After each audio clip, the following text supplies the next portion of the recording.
ഇനി അബോട്ടിന്റെ കാര്യം ഇത് ഞാൻ എങ്ങനെ അറിഞ്ഞു, ആ ചേച്ചി എന്നോട് ഇങ്ങനെ പറഞ്ഞായിരുന്നു. അപ്പൊ ഹനാൻ പറഞ്ഞപ്പോൾ ഞാൻ അപ്പൊ ശരിയാണല്ലേ എന്നുള്ളൊരു മൈൻഡിൽ എന്റെ വന്നു. അപ്പൊ ലൈവിൽ എന്നെ ഇറിറ്റേറ്റ് ചെയ്തപ്പോൾ ഞാൻ പറഞ്ഞു എന്റെ കയ്യിൽ ഇനി വേറെ തരുള്ളൂ, ഇനി ഞാൻ ശരിയാക്കി തരാം. പറയണ ആള് പിന്നെ പെർഫെക്റ്റ് ആണല്ലോ, പറയിപ്പിച്ച ആളും പെർഫെക്റ്റ് ആണല്ലോ. ഓരോരോ വീഡിയോ കാണിച്ചു എന്തായാലും കിടന്ന് ഓവർ സ്മാർട്ട്നെസ്സും കാണിച്ചു കഴിഞ്ഞു. ആ പാവം അവിടെ എന്തെങ്കിലും കാണിച്ച് ജീവിക്കട്ടെ.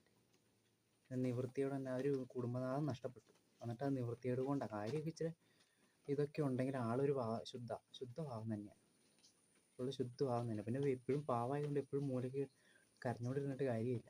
അതുകൊണ്ട് നല്ല രീതിയിൽ അത് ഫൈറ്റ് ചെയ്യുന്നുണ്ട്. ആ ഫൈറ്റ് ചെയ്ത് ജീവിതം മുന്നോട്ട് കൊണ്ടുപോകുന്നുണ്ട്. 2 മക്കളെ വളർത്താനുണ്ട്, മറ്റവന് കാര്യമായിട്ട് പണി ആയിട്ടില്ല. അപ്പോൾ ആ രേണു ചേച്ചി അവിടെ സുഖമായിട്ട് ജീവിച്ചോട്ടെ. എന്തിനാണ് ഇല്ലാത്തതൊക്കെ ഉണ്ടാക്കി പറയണത്? അവർ മുന്നേ അവീതം ഉണ്ടായിരുന്നു, മറ്റേതുണ്ടായിരുന്നു. ആ ബിഗ് ബോസ് വീട്ടിലുണ്ടായിരുന്ന ശേഷമല്ലേ ഈ പറയണത്? നിങ്ങൾ നല്ല പെർഫെക്റ്റ് ആണല്ലോ,